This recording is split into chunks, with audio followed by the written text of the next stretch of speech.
दोस्तों इस वीडियो में हम लोग समबाहु त्रिभुज का क्षेत्रफल निकालना सीखेंगे। तो यहाँ पे हमारे पास एक त्रिभुज दिया गया है, त्रिभुज ABC। इस त्रिभुज में तीनों भुजा की लंबाई बराबर है। तो समबाहु त्रिभुज क्या होता है? ऐसा त्रिभुज जिसके तीनों भुजा की लंबाई बराबर हो वो समबाहु त्रिभुज कहलाता है। जैसे यहाँ पे इसके तीनों भुजा की लंबाई 4 4 4 है तो ये समबाहु त्रिभुज हो गया।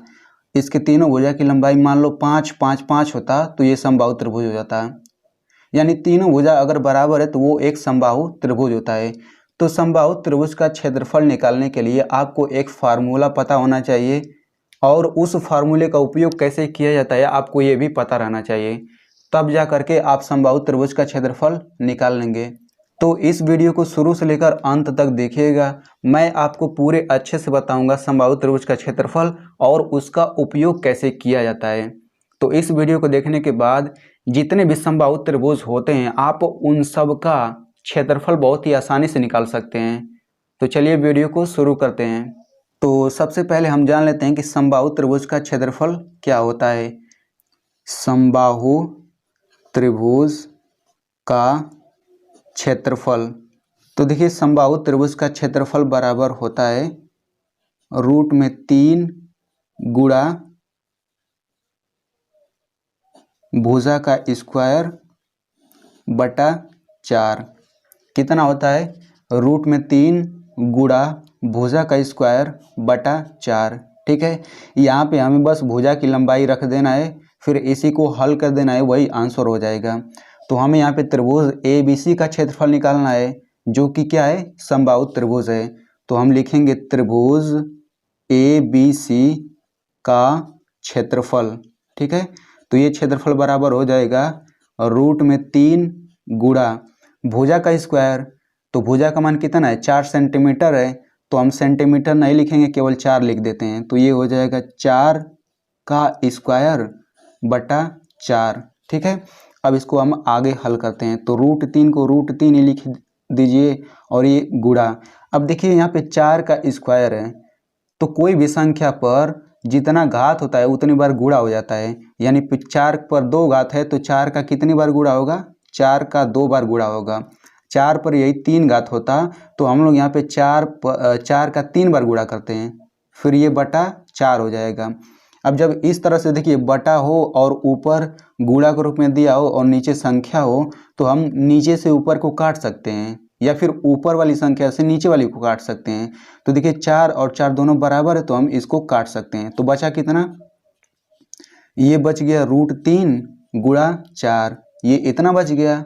तो इसको हम लोग आगे कैसे हल करेंगे तो चलिए देखते हैं।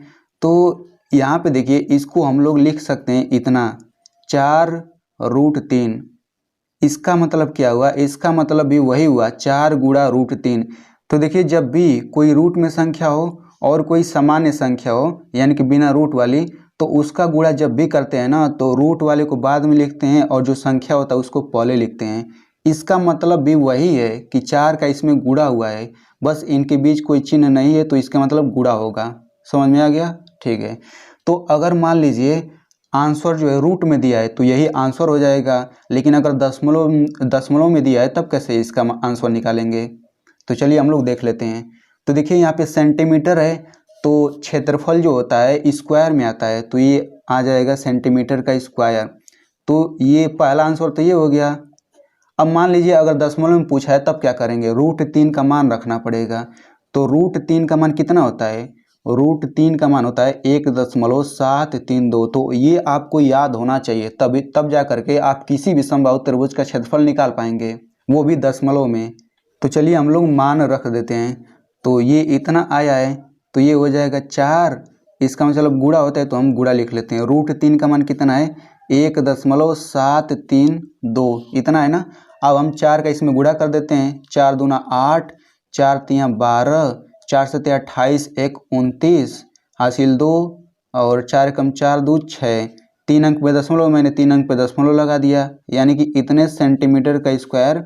ये दशमलव वाला आंसर है, ये बिना दशमलव वाला आंसर है, जबकि दोनों ही आंसर सही है।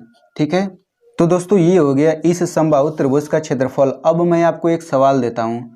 तो सवाल पूछने से पहले मैं आपसे एक बात बोलना चाहता हूँ। देखिए, इस इतना सरल तरीके से समझाने के लिए वीडियो के पीछे मेहनत होती है, तो इस वीडियो के लिए कम से कम एक लाइक ज़रूर करिएगा और हो सके तो इसे अपने दोस्तों के साथ ज़रूर शेयर करिए ताकि वो भी समझ सकें।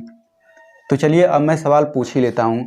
तो जैसे मान लीजिए यहाँ पे आपको ये त्रिभुज दिया गया है, तो इसके तीनों भुजा की लंबाई 2 मीटर है, 2 मीटर है, 2 मीटर है। तो इसका आप लोग क्षेत्रफल निकालिए और इसका आंसर आप कमेंट में ज़रूर लिखिएगा। तो देखिए यहाँ पे एक चीज़ और समझ लीजिए, जैसे यहाँ पे अगर सेंटीमीटर में है तो आंसर सेंटीमीटर स्क्वायर में आएगा, तो यहाँ पे मीटर है तो मीटर स्क्वायर में आंसर आएगा। मैं पहले ही बता देता हूँ। तो ठीक है, आंसर कमेंट बॉक्स में ज़रूर दीजिएगा। मिलते हैं अगले वीडियो में।